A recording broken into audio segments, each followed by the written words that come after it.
오늘도 말씀의 은혜와 기도응답의 은혜가 넘치시기를 소원합니다. 함께 묵상하실 말씀은 누가복음 7장 18절에서 28절 말씀입니다. 같이 말씀 읽겠습니다. 요한의 제자들이 이 모든 일을 그에게 알리니 요한이 그 제자 중 둘을 불러 주께 보내 이르되 오실 그이가 당신이 오니까 우리가 다른 일을 기다리오리까 하라 하매 그들이 예수께 나아가 이르되 세례 요한이 우리를 보내어 당신께 여쭈어 보라고 하기를 오실 그이가 당신이 오니까 우리가 다른 일을 기다리오리까 하더이다 하니 마침 그때에 예수께서 질병과 고통과 및 악귀 들린 자를 많이 고치시며 또 많은 맹인을 보게 하신지라. 예수께서 대답하여 이르시되 너희가 가서 보고 들은 것을 요한에게 알리되 맹인이 보며 못 걷는 사람이 걸으며 나병 환자가 깨끗함을 받으며 귀먹은 사람이 들으며 죽은 자가 살아나며 가난한 자에게 복음이 전파된다 하라. 누구든지 나로 말미암아 실족하지 아니하는 자는 복이 있도다 하시니라. 요한이 보낸 자가 떠난 후에 예수께서 무리에게 요한에 대하여 말씀하시되 너희가 무엇을 보려고 광야에 나갔더냐? 바람에 흔들리는 갈대냐? 그러면 너희가 무엇을 보려고 나갔더냐? 부드러운 옷 입은 사람이냐? 보라, 화려한 옷을 입고 사치하게 지내는 자는 왕궁에 있느니라. 그러면 너희가 무엇을 보려고 나갔더냐? 선지자냐? 옳다. 내가 너희에게 이르노니 선지자보다도 훌륭한 자니라. 기록된 바 보라 내가 내 사자를 내 앞에 보내노니 그가 내 앞에서 내 길을 준비하리라 한 것이 이 사람에 대한 말씀이라. 내가 너희에게 말하노니 여자가 낳은 자 중에 요한보다 큰 자가 없도다. 그러나 하나님의 나라에서는 극히 작은 자라도 그보다 크니라 하시니. 아멘. 오늘 우리가 함께 묵상하실 말씀은 세례 요한이 가진 예수님에 대한 이해와 관련된 부분입니다. 이 본문은 해석자들에 따라 그 이해를 달리하는 본문 중에 하나인데요. 이해의 관건은 제자들을 예수님에게 보내어 질문하는 세례 요한이 예수님을 어떤 분으로 여기고 있느냐에 따라 달라지는 것입니다. 그만큼 본문의 내용으로는 정확한 해석을 해나가기가 쉽지 않다는 것입니다. 요한이 그 제자 중 둘을 불러 질문을 주어서 예수님께 보냅니다. 그 질문은 이것입니다. 오실 그이가 당신이오니까 우리가 다른 일을 기다리오리까? 요한이 제자들에게 부탁한 질문과 그 요한의 제자들이 예수님께 전한 질문이 똑같은 것으로 보아서 제자들은 충실하게 요한의 의도를 전달하였던 것 같습니다. 그런데 이 질문의 의도를 정확하게 파악하기는 쉽지 않습니다. 표면적으로 보면 지금 요한은 예수님이 참된 메시아인지를 의심하고 있는 것 같습니다. 문맥으로 보면 감옥에 갇혀 있는 요한에게 요한의 제자들이 예수님의 활동에 대한 보고를 했고 그 이후에 나온 질문이기 때문에 더욱 그러합니다. 예수님이 하시는 일과 말씀 사역을 보고받았는데 당신이 메시아인지 의심스럽습니다. 라는 뉘앙스를 가진 질문인 것 같다라는 것입니다. 게다가 23절 말씀을 보면 예수님께서 예수님으로 말미암아 실족하지 아니하는 자가 복이 있다라고 말씀하시고 계십니다. 이 또한 세례 요한이 의심에 빠져서 실족한 것처럼 느껴지게 하는 것 같습니다. 그런데 이 질문을 하는 세례 요한의 믿음의 상태에 대해서 다른 해석을 하는 사람들도 있습니다. 세례 요한 자신은 예수님의 메시아라는 이 사실에 대해서 흔들림 없는 믿음을 가지고 있지만 세례 요한의 제자들이 의심을 하고 있다는 해석입니다. 이 해석을 따르면 요한은 예수님에게 제자들을 보내어서 예수님의 말씀을 직접 듣고 하시는 사역을 가까이에서 보면 자신처럼 믿음을 가지게 될 것이라는 기대를 가졌다라는 것입니다. 그래서 이 해석은 요한은 의심에 차 있고 의심을 가진 사람들은 요한의 제자들이라는 것입니다. 이러한 해석 말고도 다른 해석도 가능합니다. 이렇게 몇몇 해석이 가능한 본문을 만나면 우리는 어떻게 묵상을 하고 적용해야 할까요? 한 가지 방법은 최대한 많은 말씀의 정보를 찾아서 비교해가면서 본문의 의미를 찾는 것입니다. 짧은 시간 안에 많은 본문을 참고할 수 없겠지만 몇몇 본문을 보도록 하겠습니다. 먼저 누가복음 1장입니다. 세례 요한이 태어나는 과정을 소개하는 부분인데요. 요한이 태어나고 그에게 요한이라는 이름이 주어지는 과정에 하나님의 놀라운 개입이 있었습니다. 그래서 요한의 출생에 대한 이야기는 온 유대 산골에 두루 퍼졌다고 합니다. 그리고 사람들이 이 아이가 장차 어떤 사람이 될지 궁금해했다고 합니다. 요한은 태어날 때부터 하나님의 특별한 간섭이 있었고 사람들의 관심의 대상이었다는 것이죠. 39절로 45절 말씀을 보면 요한이 태어나기에 앞서 어머니 엘리사벳의 뱃속에 있을 때에 성령으로 예수님을 잉태한 마리아와 만났을 때의 이야기가 기록되어 있습니다. 이때 엘리사벳의 뱃속에 있던 요한이 성령으로 잉태되어 마리아의 몸속에 있는 예수님을 만나고 기쁨으로 뛰어놀았다라고 말하고 있습니다.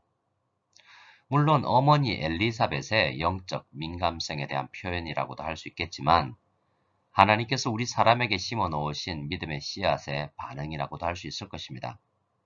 그만큼 하나님께서는 세례 요한에게 놀라운 은혜를 베풀어 주셨다라는 것입니다. 영적인 신동이라고도 하겠죠. 요한복음 1장을 보면 장성하여 하나님 나라의 사역을 하고 있는 세례 요한의 모습을 볼 수 있습니다. 요한이 예수님을 만나면서 한 첫 마디는 보라, 세상 죄를 지고 가는 하나님의 어린 양이로다입니다.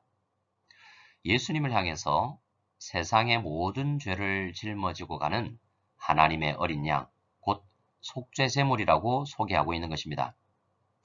사실 예수님께서 십자가를 지시고 부활하시기 전에 예수님이 우리의 죄를 대신 지시어 우리의 죄를 대속하신다라는 신앙을 가진 사람들은 없었습니다. 그런데 세례 요한이 그러한 고백을 했던 것입니다. 공생의 초기에 말이죠. 그리고 30절 말씀을 보면 내 뒤에 오는 사람이 있는데 나보다 앞선 것은 그가 나보다 먼저 계심이라 라고 말합니다. 예수님이 세례 요한 자신보다 역사 속에 늦게 태어나지만 예수님은 세례 요한이 이 땅에 태어나기 이전부터 계시는 분, 곧 예수님은 선지하시고 영존하시는 분이라는 인식이 그에게 있었다는 것입니다. 참으로 놀라운 예수님에 대한 지식, 곧 기독론이 아닐 수가 없습니다. 또 예수님 위에 성령이 비둘기같이 하늘로부터 내려오는 모습을 보고 고백하기를 예수님이 하나님의 아들이심이를 증언했다라고 합니다. 사실 교회가 삼위일체 신앙의 큰 그림을 그리는 것은 예수님이 공생의 사역을 마치고 신약교회가 시작되고 나서부터라고 할 수 있습니다. 그런데 세례 요한은 예수님과의 첫 만남에서부터 삼위일체 신학을 가지고 있음을 우리는 보는 것입니다. 한마디로 세례 요한은 하나님의 선택을 받은 선지자요, 뛰어난 신학자라고 할 수 있겠습니다. 그런데 그런 요한이 갑자기 감옥 안에서 예수님을 의심한다고 생각하기가 쉽지 않은 것입니다. 오히려 우리는 오늘 우리의 본문을 해석할 때 요한은 여전히 강한 믿음을 소유하고 있다라고 볼 필요가 있습니다. 그렇게 보면 요한의 질문은 의심의 질문이 아니라 여전히 믿음이 있지만 지금 예수님이 하나님의 나라를 어떤 식으로 만들어 가시고 계신지 궁금해하고 있다라고 해석해 볼 수 있습니다. 세례 요한은 지금 이렇게 질문하고 있는 것입니다. 저는 예수님이 오실 메시아, 그 메시아라는 사실을 알고 있습니다. 우리는 다른 일을 기다릴 필요가 없습니다.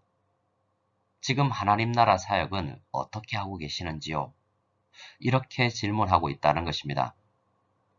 오늘날에는 유튜브 영상을 통해 또한 신문 기사를 통해 전 세계가 돌아가는 일을 우리가 알 수가 있지요. 하지만 당시 세계에서는 게다가 감옥이라는 특수한 공간에 감금되어 있는 요한으로서는 밖에서 일어나고 있는 예수님의 사역이 굉장히 궁금할 수밖에 없었을 것입니다. 자신은 곧 형장의 이슬로 사라질 텐데 예수님의 공생애는 아직 한창 진행 중인 것이었습니다.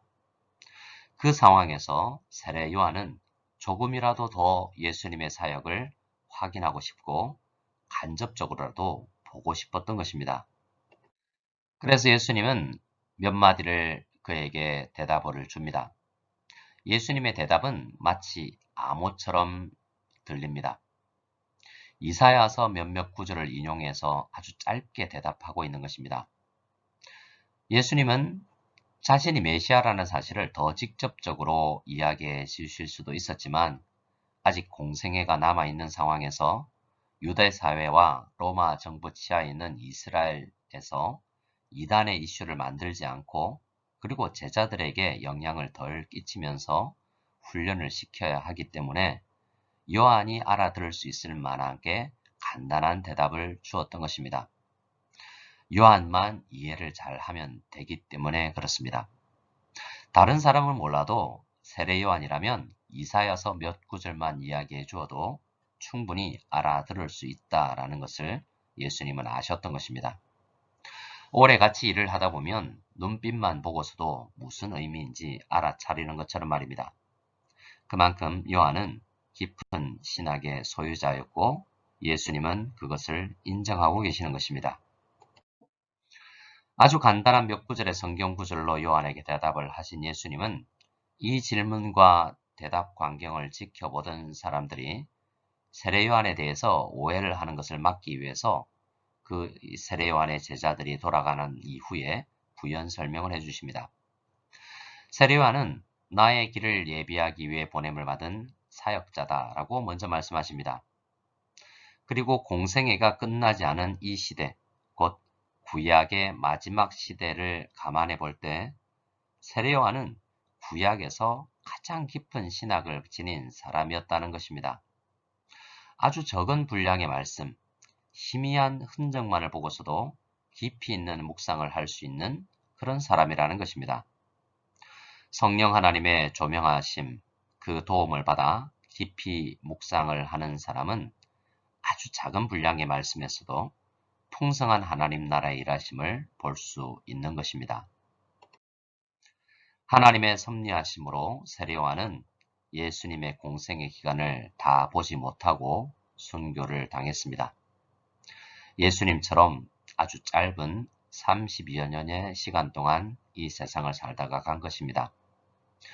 그러나 세례 요한은 보냄을 받은 그 사명을 완수한 사람이고 비록 짧은 기간이었지만 당대의 모든 사람들과 비교해서 가장 풍성한 하나님 나라를 누리고 간 사람이었습니다.